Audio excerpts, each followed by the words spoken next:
Vamos a comenzar un nuevo ciclo de encuentros.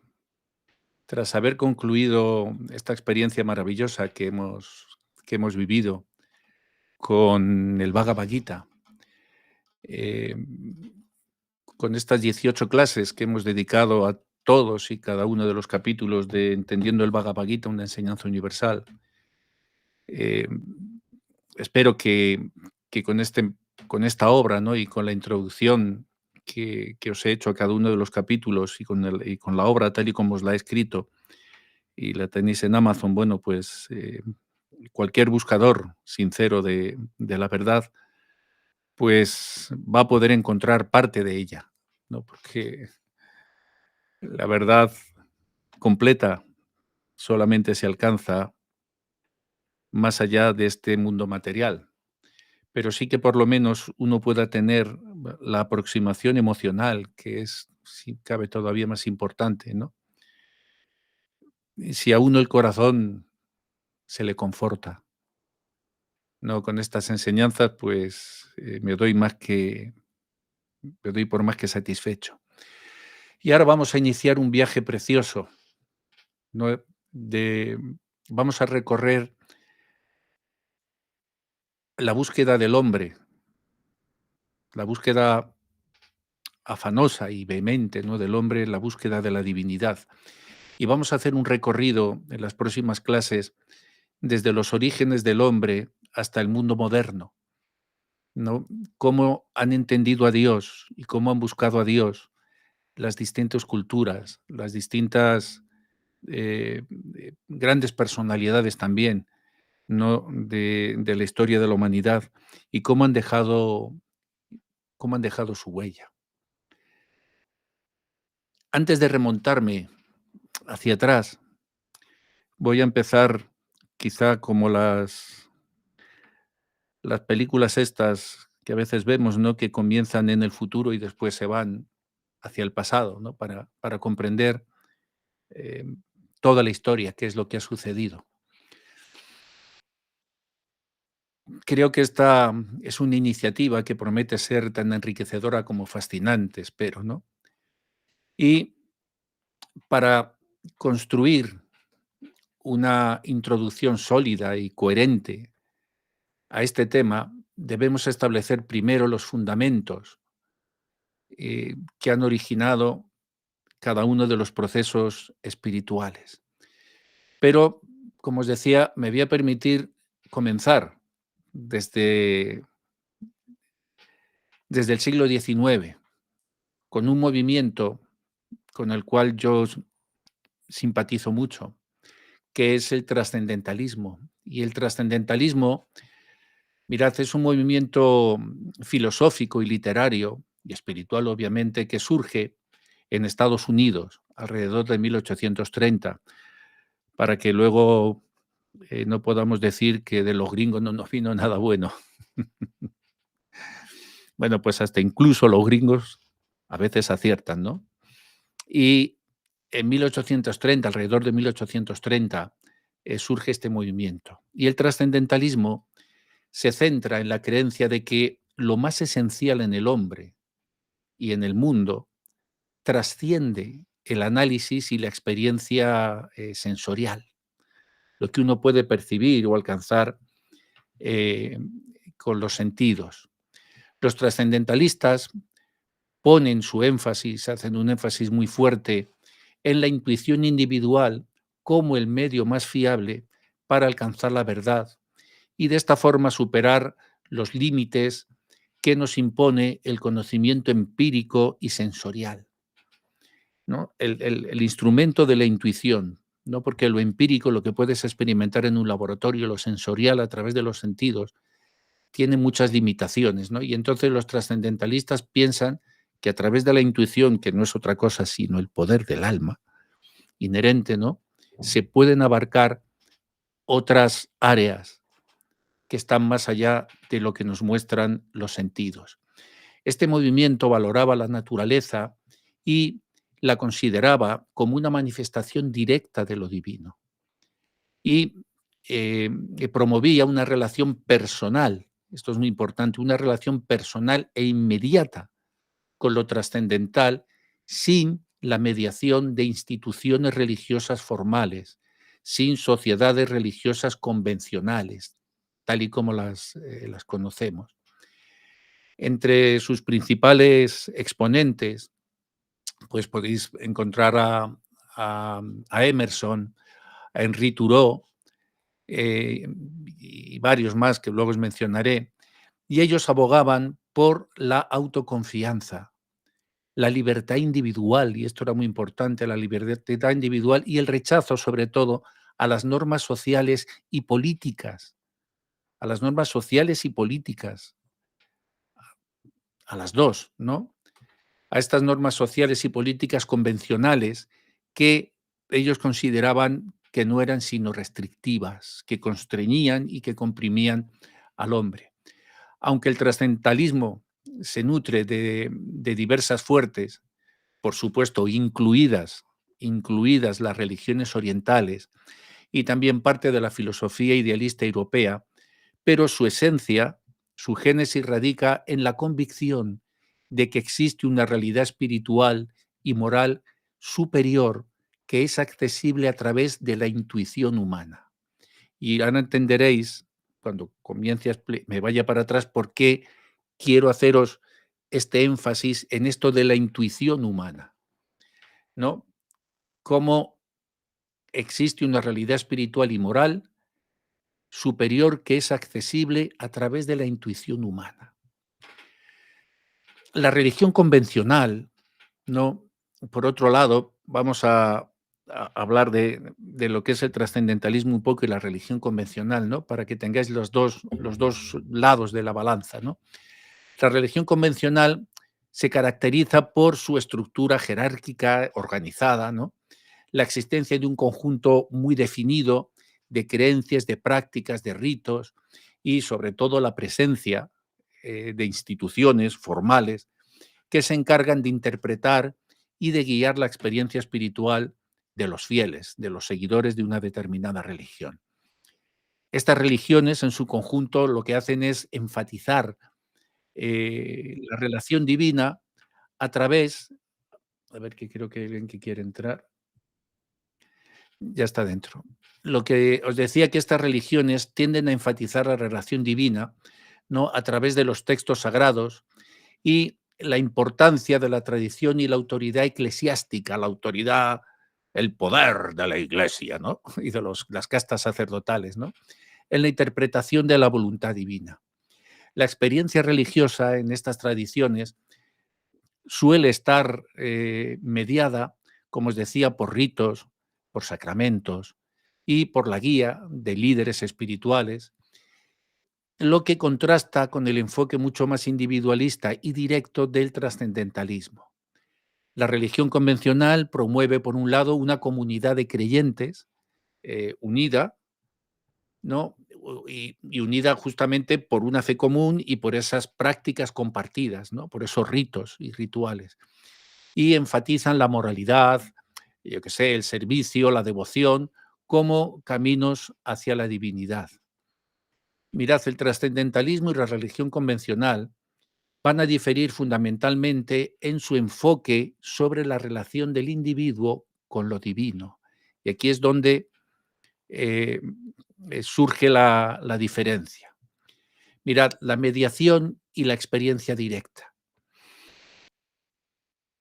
Mientras que el trascendentalismo promueve una experiencia directa e intuitiva eh, de lo divino, la religión convencional frecuentemente se basa en una mediación a través de rituales, de autoridades eclesiásticas y de textos, ¿no? De textos sagrados. Luego tenemos el aspecto del individualismo versus la comunidad. El trascendentalismo que defendía Emerson enfatiza la autoconfianza, y esto es muy importante, la autoconfianza y la intuición individual como vías para poder alcanzar la verdad espiritual, justamente en contraposición a la religión convencional, que destaca la importancia de la comunidad por encima de todo y la práctica compartida dentro de un círculo cerrado religioso. Las instituciones y la autoridad. La religión convencional obviamente se organiza, como ya hemos dicho anteriormente, ¿no?, en torno a instituciones que ejercen la autoridad en la interpretación de la fe, mientras que el trascendentalismo, por su lado, se muestra muy crítico con estas estructuras y lo que hace es promover una búsqueda espiritual mucho más personal y mucho menos institucionalizada. Y luego, en relación a la naturaleza y la divinidad, el trascendentalismo ve en la naturaleza misma ya una manifestación directa de lo divino y un medio para conectar con él. Y es una visión que, aunque está presente en algunas religiones, no suele ocupar un lugar tan central. No, quizá en el hinduismo, sí, en una parte, ¿no?, cuando se nos habla de la forma Svarup, de la forma universal, y también en Krishna, en el Bhagavad Gita, como hemos visto, Krishna dice que aquel que me ve a mí en todo y ve que todo está en mí, yo nunca le pierdo a él y él nunca me pierde a mí. Pero este concepto de ver lo divino en todo, en otras religiones no ocupa un lugar tan central, ¿no?, y directo como ocupa en el trascendentalismo. Obviamente la comparativa entre estos dos enfoques, ¿no?, el enfoque religioso y el enfoque de trascendentalismo, ofrece y nos ofrece a todos un rico terreno donde podemos debatir, donde podemos encontrar diversas maneras en las que los seres humanos han buscado y siguen a día de hoy buscando lo divino. Y esta serie de encuentros en los que os hago partícipes nos abren la puerta a que podamos explorar juntos preguntas profundas sobre la naturaleza de la fe, la autoridad espiritual, eh, y la relación entre lo divino y lo trascendental.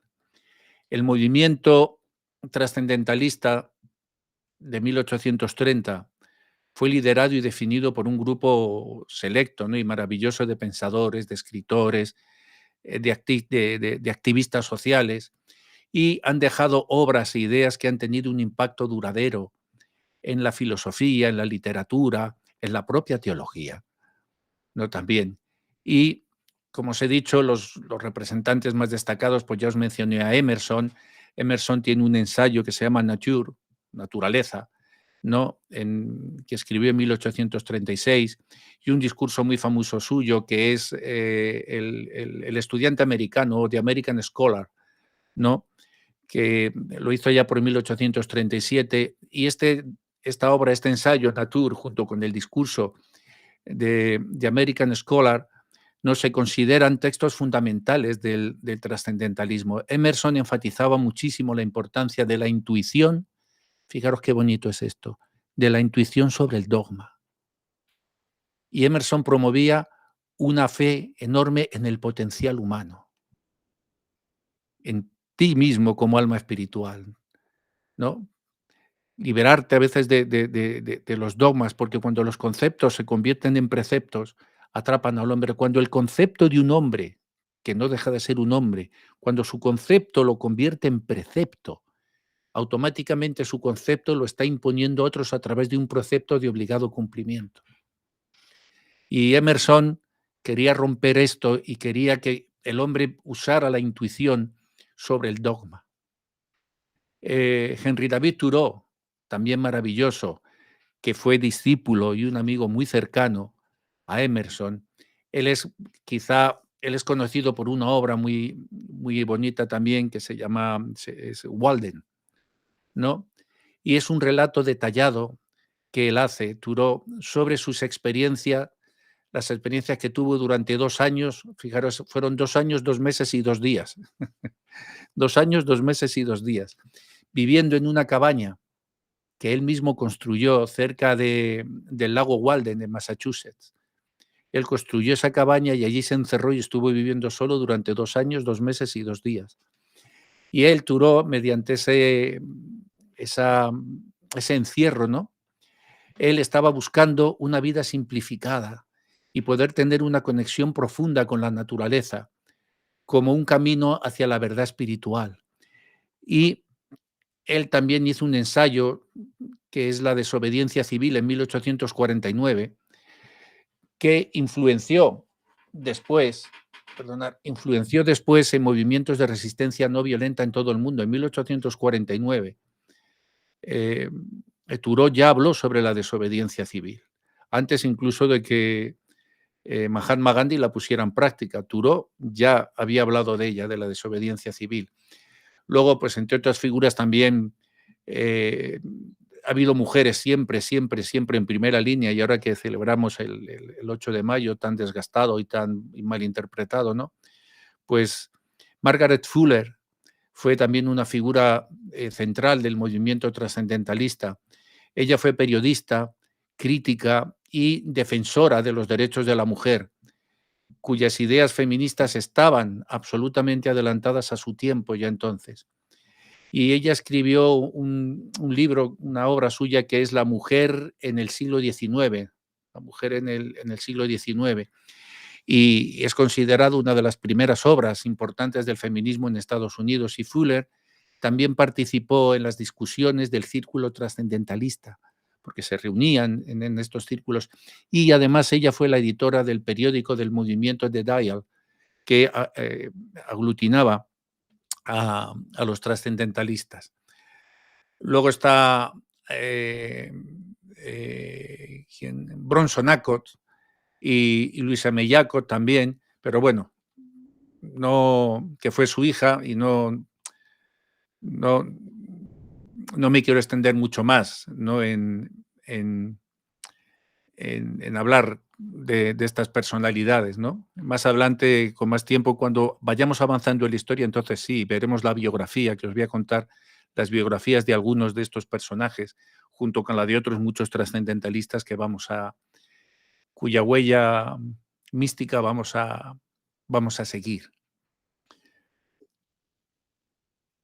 Importante que os quedéis con esto, que los representantes del trascendentalismo compartían una creencia en la bondad inherente del hombre, en la bondad inherente del ser humano y de la naturaleza. Y ellos promovieron una visión del mundo en la cual la espiritualidad y la intuición tenían el papel preponderante frente a la razón y al conocimiento empírico, como os decía antes. Y su legado sigue influyendo en el pensamiento contemporáneo en áreas como la filosofía, como la ética ambiental, la resistencia civil, en muchísimas más cosas. Y esta introducción que os he querido hacer era importante porque lo que pretendo en esta serie de clases o de encuentros con vosotros es que despertemos, ¿no? O al menos la gente que luego pueda ver estas clases en YouTube, que al menos podamos despertar en ellos, no, parte del impulso originario que llevó al hombre a cuestionarse ni más ni menos que su destino más allá de la vida material. ¿Por qué? Porque la gente en esta sociedad, mis queridas y sensuales criaturas, están atrapados en los convencionalismos culturales, atrapados en los convencionalismos culturales de los distintos tipos de religión, de los distintos tipos sociológicos, de modelos políticos. Y yo lo que quiero es que quien se asuma a estas clases pueda profundizar más, mucho más en su propio ser. Y ahora, como os dije al principio, vamos a hacer el viaje hacia atrás. Ahora cogemos la máquina del tiempo, esa película tan maravillosa, ¿no? Que construye la máquina del tiempo y se va primero hacia atrás y luego se va hacia el futuro, pero nosotros nos vamos a ir hacia atrás. Y mirad, lo vamos a hacer con un tema fascinante.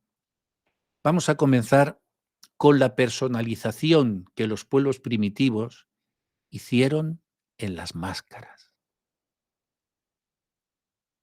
El surgimiento de las máscaras. ¿Por qué surgen las máscaras?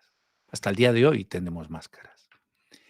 Mirad, la máscara, como elemento ritual y simbólico, juega un papel crucial en la exploración de la relación del hombre con la trascendencia. Y la máscara ofrece una ventana, ofreció en aquel entonces una ventana a las concepciones más profundas y originarias de lo sagrado con lo divino. Y su presencia universal en las culturas, a lo largo de la historia, refleja la diversidad de maneras en las que los seres humanos han buscado conectar con realidades que trascienden a lo inmediatamente visible y material. Mirad, cuando el hombre se enfrenta a potencias que no entiende, el hombre originario rodeado de esos elementos de la naturaleza, de las noches oscuras, la vida y la muerte, ¿no? Necesitas personificar en algo o en alguien para poder establecer un diálogo con eso que tú intuyes que está, pero necesitas personificarlo, porque somos seres personales. Y ahí es donde entra la máscara. La máscara representa justamente eso, representa, le pone rostro y le pone voz justamente a ese poder oculto, a eso que el hombre primitivo entiende como trascendente y necesita dialogar con él. Puede dialogar con su mujer, con sus compañeros de tribu, puede dialogar con todo, pero no puede dialogar con las fuerzas que intuye que están presentes en la naturaleza. Así que las funciones de las máscaras en las culturas primitivas tienen en primer lugar una función de transformación y de trascendencia, porque quien porta la máscara, como os decía, no solo oculta su identidad, no solamente la oculta, sino que también por este proceso de catarsis, ¿no? Se transforma adoptando las cualidades de la entidad que la máscara representa. Fijaros qué apasionante. Y esta transformación puede ser vista, y es vista de hecho, como una forma de trascendencia donde el portador de la máscara, se eleva por encima de su ser cotidiano. Él se está elevando por encima de su ser cotidiano. ¿Para qué? Pues para entrar en un estado de comunión con lo divino o lo sobrenatural, o, como dirían los psicólogos, un estado alterado de conciencia. Al ponerse la máscara se produce ese estado alterado de la conciencia. En segundo lugar, representa ya una mediación entre lo humano y lo divino. Las máscaras a menudo le han servido al hombre como puentes entre el mundo humano y el reino divino o espiritual. Al encarnar a dioses, espíritus o incluso antepasados, el portador de la máscara se está convirtiendo justamente en ese mediador que es capaz de comunicarse con esas entidades y de canalizar sus poderes, sus mensajes hacia el colectivo, ¿no? Hacia el grupo humano. En los rituales y las celebraciones, las máscaras son elementos centrales en numerosos rituales, ceremonias, festividades, y su uso está destinado, o puede estar destinado en los diferentes usos que se le dan, a propiciar la fertilidad, a marcar transiciones vitales, a invocar, como no, la protección divina o incluso facilitar la curación de una enfermedad.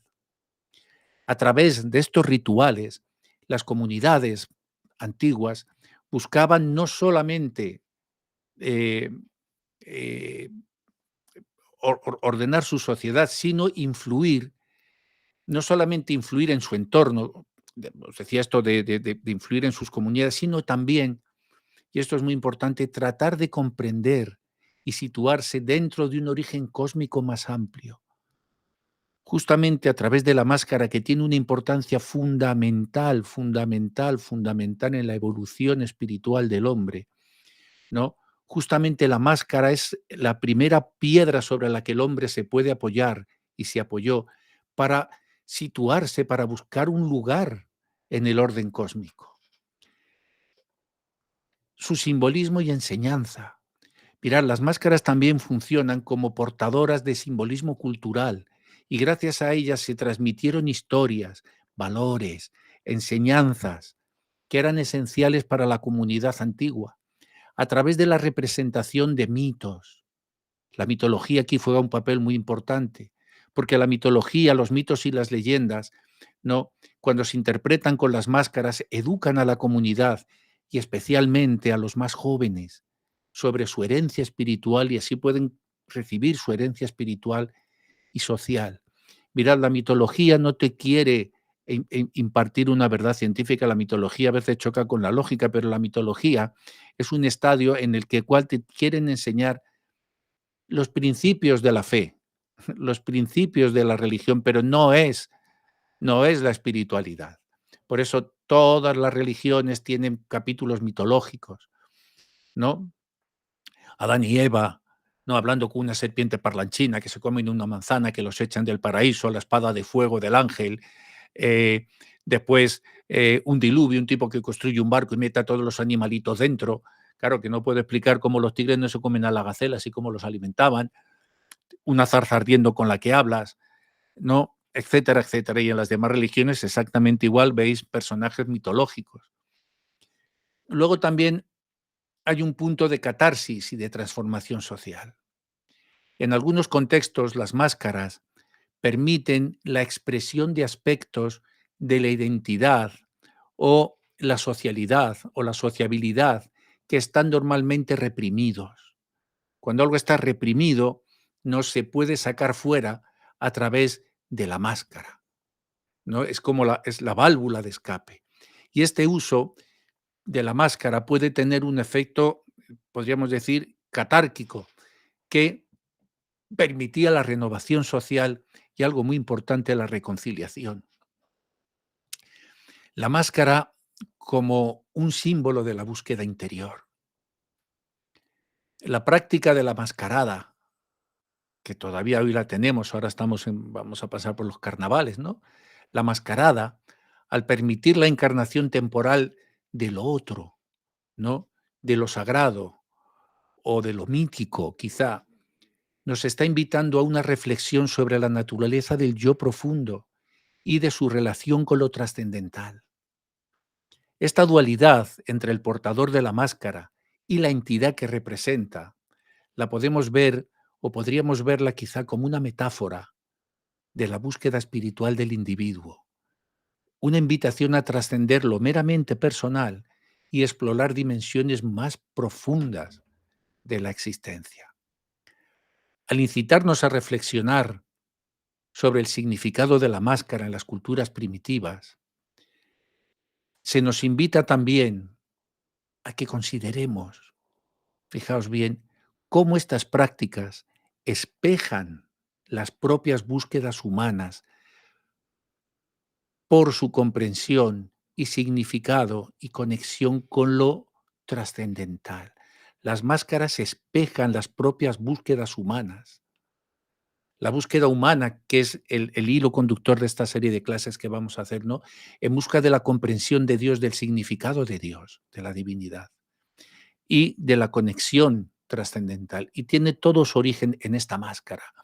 Esta máscara que revela paradójicamente, fijaros, es lo maravilloso que tiene esto, porque la máscara revela paradójicamente al ocultar, revela al ocultar, ¿no? Ofreciendo y ofreciéndonos así una poderosa herramienta que es pedagógica.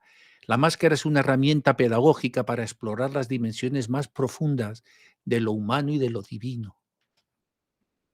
Y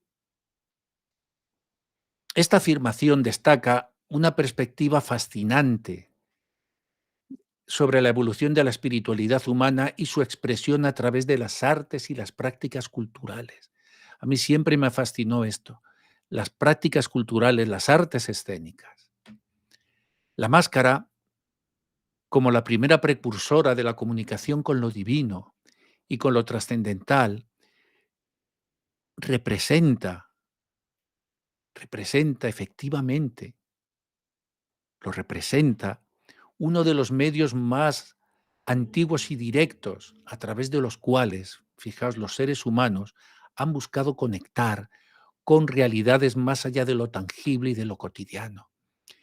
Su uso, como ya os he señalado, en rituales, en ceremonias, antes de la consolidación de los sistemas religiosos estructurados tal y como los conocemos y de la redacción posterior o simultánea, ¿no?, de los textos sagrados, la máscara ya nos habla de una comprensión innata que tenía aquel hombre originario de lo sagrado, que se manifiesta a través del simbolismo, de la transformación y de la actuación.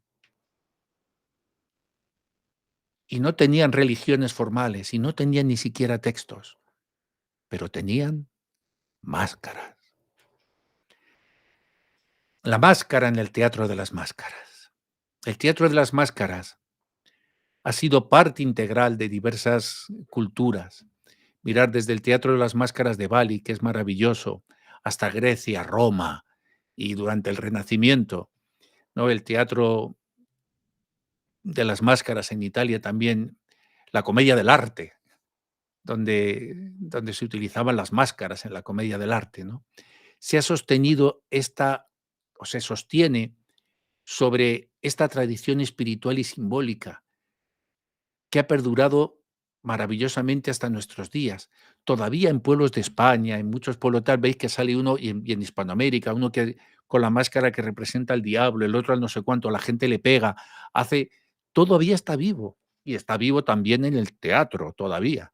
La comedia del arte todavía se sigue representando, gracias a Dios, y el teatro de las máscaras de Bali, por supuesto que todavía está vigente.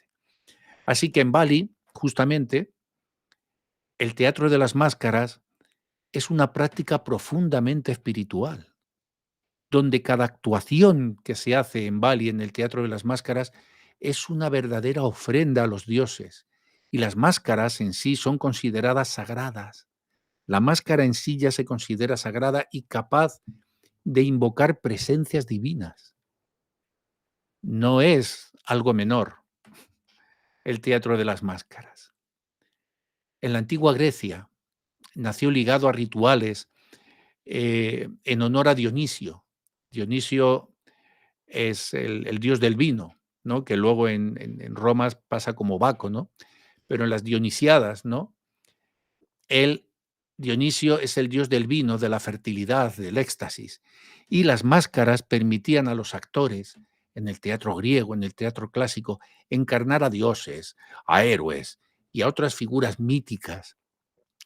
Y de esta forma ellos podían explorar temas universales, gracias a las máscaras como la justicia, el poder, el destino, la moralidad, la educación del pueblo, todo eso estaba implícito en el teatro griego y, como no, la relación con los dioses. El pueblo en el teatro, ¿no?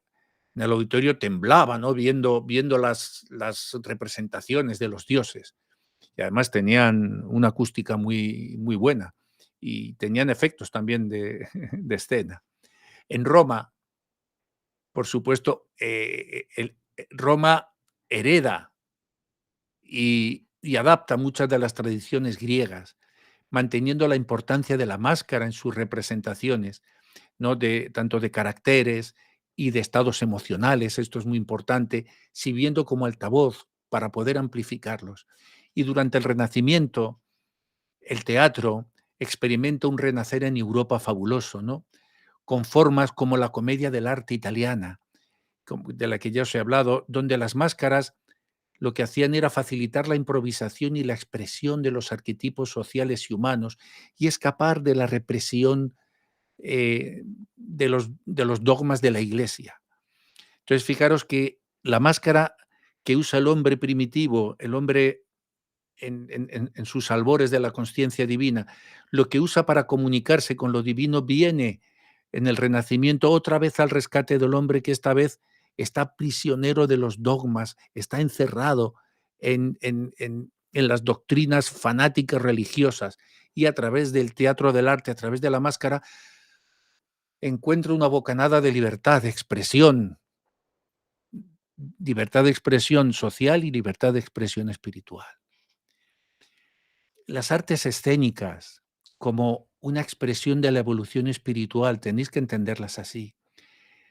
Mirad, la idea de que las artes escénicas representan el primer paso en la evolución espiritual de la humanidad, anterior, anterior al texto escrito, anterior al texto escrito, es profundamente sugerente.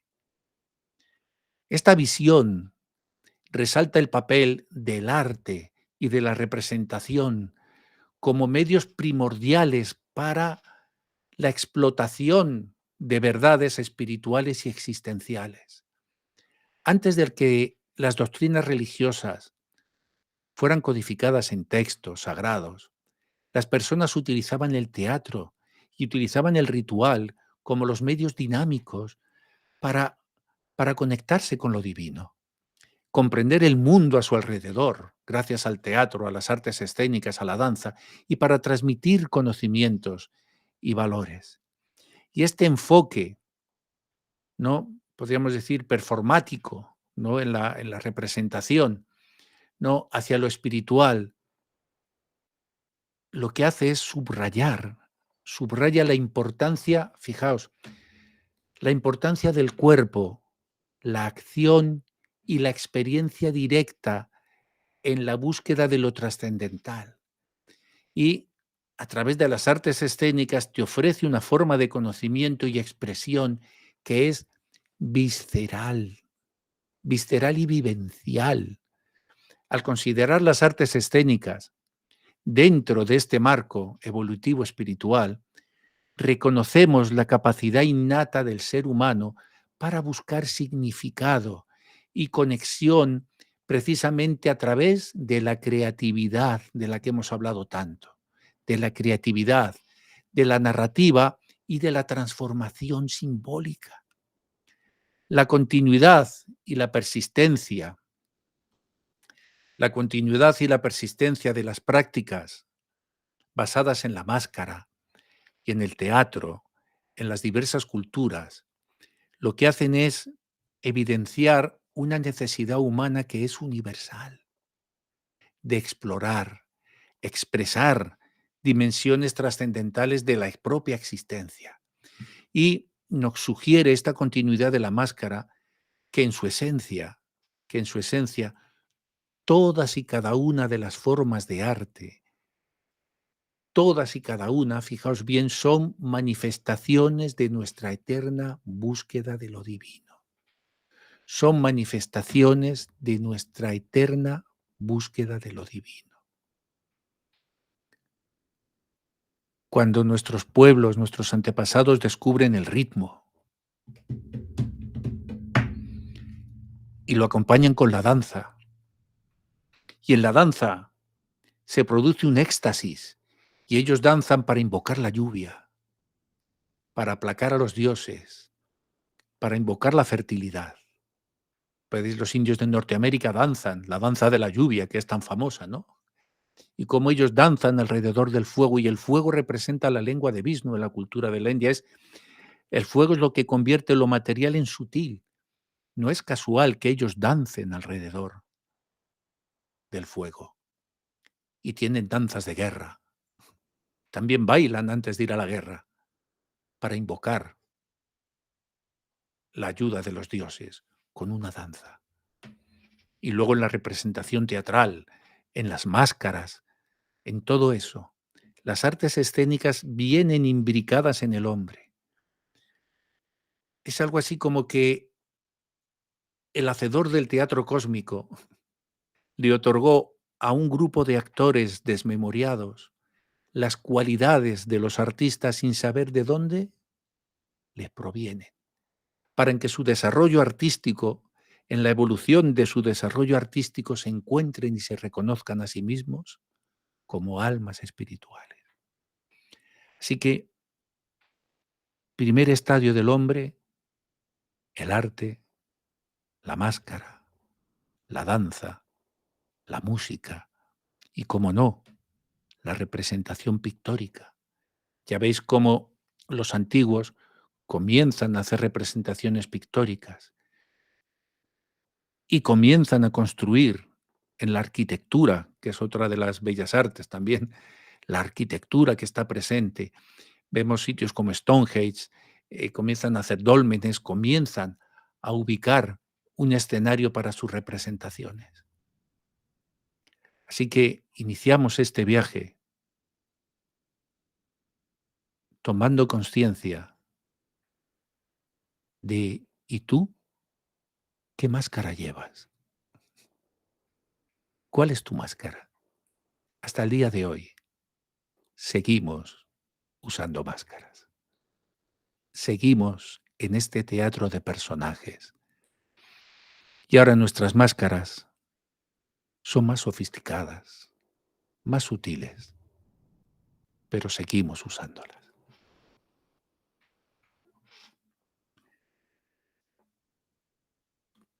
Espero que esta primera introducción al camino os haya resultado por lo menos amena. Si tenéis alguna pregunta.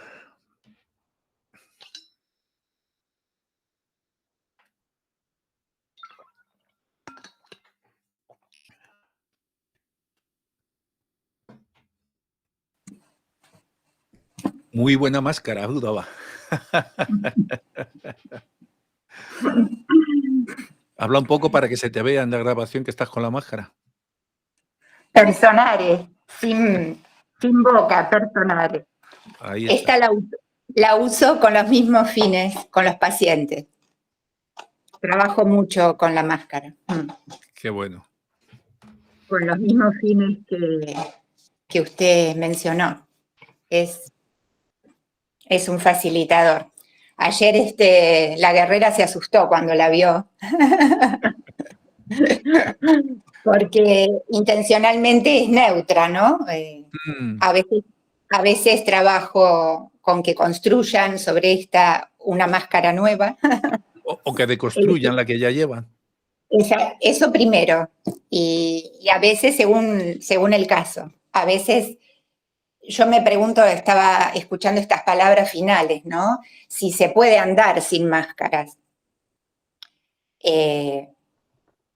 O si por lo menos hay que ser consciente de que se lleva una, si quedó pegada, o si hay posibilidades de que sea uno el diseñador de la máscara, ¿no? Pero no sé, lo dejo ahí como preguntas, no sé. Sí, por lo menos que la máscara no le domine a uno. Eso seguro. Y que a veces uno sea consciente de que como tiene que hacer distintos papeles, se tiene que poner una máscara, pero que la máscara es algo de quita y pon y que no llegue a formar parte de uno. Fíjate, es curioso, yo para allá cuando tenía con 15 años o 16, uno de los poemas esos de juventud que escribía, loco, y decía, llevaba por título, hoy salí a la calle con mi disfraz de gente. Tal cual. Ese era el título del poema, hoy salí a la calle con mi disfraz de gente. Pero es hermoso ver cómo a ver, perdona, Surata, a ver, se relaciona la máscara, a ver, perdona. Surata, que dice aquí, pregunta, ¿se relaciona la máscara o tiene que ver con el comportamiento de nuestros diferentes cuerpos, material, sideral, astral, energético? Bueno, cuando vayamos avanzando en todo esto, también hablaremos también de mucho de esto, porque hay gente que ha puesto más cuerpos que gallinas en un corral. y hay que cortar algunas plumas, tampoco son tantos. Pero sí, evidentemente, la máscara se relaciona con la búsqueda de la trascendencia siempre, Surata. La máscara es un alter ego con el cual tú puedes comunicar y, como te explicaba, el primer sacerdote que surge es el portador de la máscara, ¿no? Que es aquel que en la comunidad da un paso adelante, ¿no? Que es el chamán antiguo, el brujo, el curandero, el que se atreve a adentrarse en esos mundos, ¿no? Ignotos, y el que asume el riesgo también, ¿no? Por eso él se coloca la máscara, uno, porque personifica a ese ente, a esa entidad con la que ha tomado contacto, y segundo, para que no personifiquen precisamente en él. Y fíjate, si los sacerdocios posteriores hubieran utilizado la máscara, no se habrían cometido tantos disparates. Porque, en un sentido, el que lleva la máscara también está protegido. Tiene a su ego a salvo, porque sabe que lo que es en relación con la máscara, no es con él. Y él en ningún momento puede usurpar el poder de la máscara. Cuando acaba el rito, cuando acaba la explicación, cuando acaba la ceremonia, yo me quito la máscara. ¿Entiende? Me quito la máscara y no soy superior ni inferior a ninguno de vosotros. Soy vuestro sirviente, os hago este servicio. Me coloco la máscara para serviros. Ese debiera de ser el propósito. La máscara mantiene a tu ego bajo control. ¿Quién es? Señora Condolucci. Sí, yo tengo con respecto a esto que hablamos de los roles, las máscaras, la trascendencia, por dos temas me hizo recordar o linkear directamente. En el jardín de infantes, a nivel didáctico, pedagógico, se usan mucho las máscaras, ¿no? Con los niños. Y es como un facilitador para que los niños puedan expresar sus emociones, ¿no? Entonces, si lo traspolamos a la historia antigua, ¿no? Para poder llegar a la trascendencia, cómo también ahora en la época actual se puede utilizar ese recurso para poder, a través de la parte escénica, conectar con la trascendencia. Eso se ve, por ejemplo, en el jardín de infantes con los niños, que pueden expresar todo su potencial sin que el ego medie. Habla la máscara o habla el personaje, ¿no? Entonces, eso me recordó lo que estaba hablando Masgarage, y también me hizo linkear el tema de la pandemia cuando estábamos todos con máscaras, ¿no? Con barbijos. Entonces, que uno se escondía a través de ese barbijo para no demostrar lo que uno quería hacer, o también uno se volvía introspectivo. Y yo a veces veo acá adolescentes cuando voy al jardín caminando que usan máscara, el barbijo. Yo pensé, ya no estamos en esa época. Entonces, cómo eso también tiene que ver la cultura de la máscara, ¿no? Para poder expresarse y no expresarse, o tener la introspección o extrapolar todo, ¿no? Es como que esos dos paralelismos del barbijo, es decir, y uno a veces quiere usar barbijo. Yo dije, ¿cómo me gustaría en ciertas situaciones usar barbijo para no querer expresar lo que estoy expresando y preservarme, ¿no? En todo Sí. sentido. Entonces, como eso fue una relación, ¿no? Lo que pasa es que, obviamente, a ver, hay dos usos de la máscara, ¿no? O sea, la máscara ritual, no, la máscara ritual es para un uso elevado de conexión espiritual, ¿no? Mientras que el uso sociológico de la máscara como recurso terapéutico entra en otro plano, pero no deja, también, ¿me entiendes?, de ser un elemento facilitador, ¿no? Surata decía, también oculta el ego, ¿no? De alguna forma,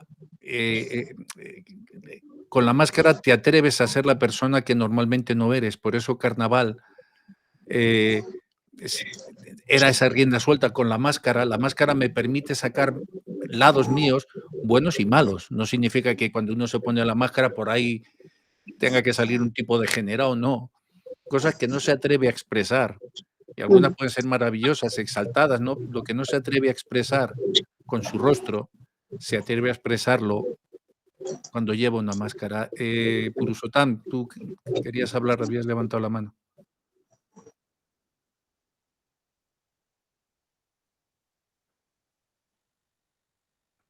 Pues se ve que... Ahí está, ahí, Sí. perdón. Sí, qué interesante esto que decías de la máscara que protege como protección también, ¿no? Cuando uno está ejecutando cualquier rol, ser consciente de eso y no comerse el personaje, ¿no? Cuando uno está, para cualquier facilitador de cualquier tarea o actividad, ¿no? Me pareció súper interesante, qué bueno. Y además, Purushottam, el problema no es que te comes el personaje, el problema es que el personaje se te come a ti. Si no lo dejas, el problema es que el personaje te devora. ¿Y sabes qué puede pasar? Que te mueres siendo un perfecto desconocido para ti mismo. Y eso es lo más triste que te puede pasar. Gente que capaz que ocupó toda su vida en la posición social, desde que le dijeron tienes que triunfar, tienes que se metieron en el negocio, se metió en aquello, en lo otro, en ser, yo qué sé, deportistas de élite, en ser, qué sé yo, tantas cosas, ¿no? Y al final se mueren siendo unos completos desconocidos para sí mismos. Y si eres un completo desconocido para ti mismo, ¿cómo vas a conocer a Dios? Por eso el trascendentalismo es tan importante. Conócete a ti mismo. Y a través de tu propio autoconocimiento vas a poder llegar al conocer a la persona suprema. Pero si no sabes quién eres, ¿cómo te vas a relacionar? ¿no? Si no sé qué soy cisne,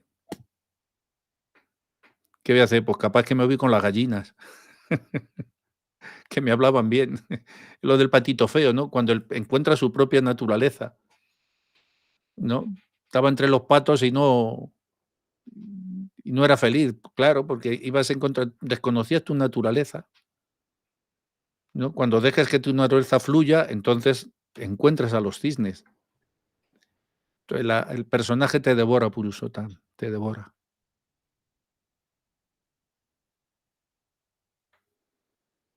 ¿Más cosas? ¿O nos vamos a tomar un matecito? Bueno, veo que este ha generado inquietud, eso es bueno. Y además, Uddhava nos ha sorprendido con la máscara esa inexpresiva. Así que nos quedamos con esa imagen de la máscara de Uddhava para ver cómo la queremos pintar esta semana. Si la queremos, está inexpresiva.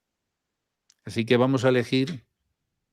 La próxima semana os voy a pasar un examen. ¿Cómo habéis visto la máscara de Uddhava? ¿Cómo se os representó? ¿Con sonrisa? ¿Con tristeza? ¿Con ironía? ¿Qué sé yo? Con tantas cosas. Bueno, vamos a parar la grabación y